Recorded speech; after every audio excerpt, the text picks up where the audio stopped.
Michel Picon, bonjour. Bonjour. L'avenir de notre système de retraite est un sujet qui s'impose régulièrement parmi les grands débats nationaux. Il sera d'ailleurs probablement au cœur de la prochaine campagne présidentielle. Est-ce que vous pouvez nous rappeler les convictions de l'UDP ? L'UDP est attachée à la retraite par répartition et à la solidarité entre les générations, principes qui ont prévalu en 1945 au moment de la création du régime des retraites. Cela veut dire que l'ensemble des Françaises et des Français qui travaillent paient des cotisations qui viennent financer les pensions de retraite de leurs aînés.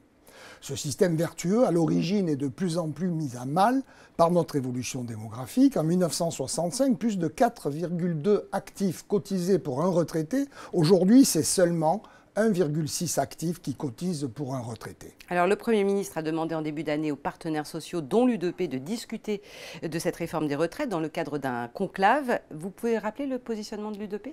Globalement, nous sommes confiants dans la capacité des partenaires sociaux à trouver des solutions.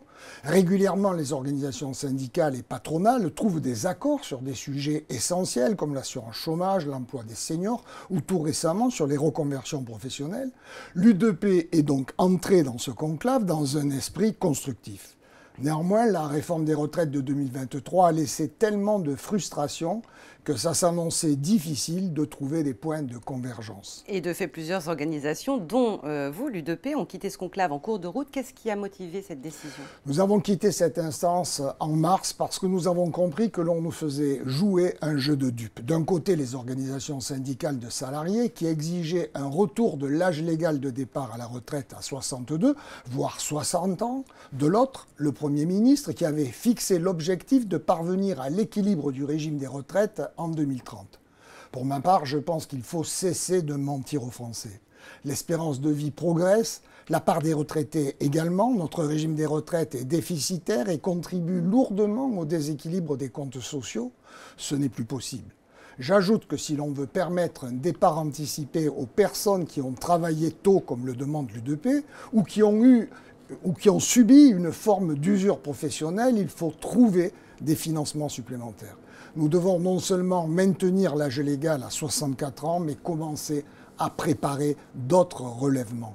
Le conclave n'a pas abouti, mais le Premier ministre espère encore une issue positive sur quelques points, notamment la prise en compte de la pénibilité.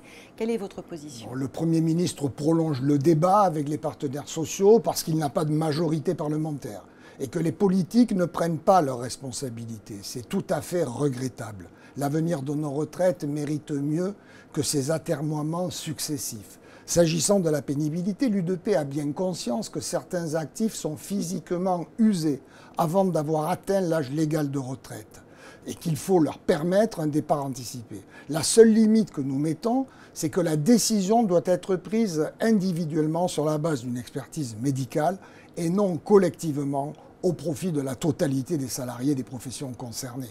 Est-ce que l'UDP va traiter d'autres sujets prioritaires au cours de l'été ? Oui, au-delà de la question des retraites, nous poursuivons un travail de persuasion des responsables politiques en faveur d'une réforme du mode de financement de la protection sociale, avec un objectif, refonder notre société sur le travail en améliorant les revenus des actifs. C'est une priorité que partage le président de la République et de plus en plus de formations politiques. Merci Michel Picon. Merci à vous.